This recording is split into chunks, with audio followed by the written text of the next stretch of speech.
యూపీఐకి సంబంధించి ఏప్రిల్ 1 నుంచి 2 కొత్త అప్డేట్స్ అయితే వచ్చాయి. సో, అవేంటో చెప్తాను. ఫస్ట్ అయితే మీ వీడియోని లైక్ చేసి, అలాగే అందరికీ షేర్ చేయండి. ఇన్ఫర్మేషన్ అందరికీ రీచ్ అవుతుంది.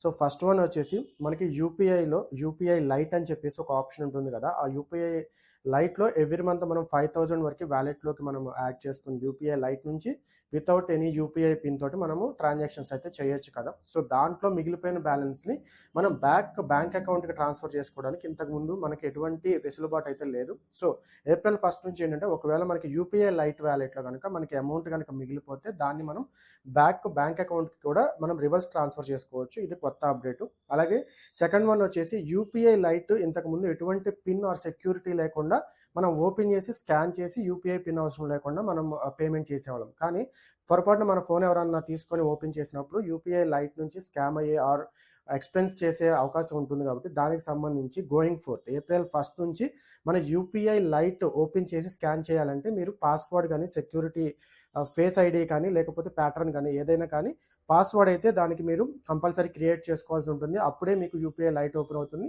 వన్స్ యూపీఐ లైట్ ఓపెన్ అయ్యి మీరు స్కాన్ చేస్తే ఎటువంటి యూపీఐ పిన్ అయితే అవసరం లేదు. సో, ఈ సెక్యూరిటీ ఫీచర్ కూడా యాడ్ చేయడం జరిగింది. సో, ఈ ఇన్ఫర్మేషన్ అందరికీ రీచ్ అయ్యేటట్టు ఈ వీడియోని షేర్ చేయండి. అలాగే మరింత ఇన్ఫర్మేటివ్ కంటెంట్స్ కోసం మన ఛానల్ రెగ్యులర్‌గా ఫాలో చేస్తూ ఉండండి.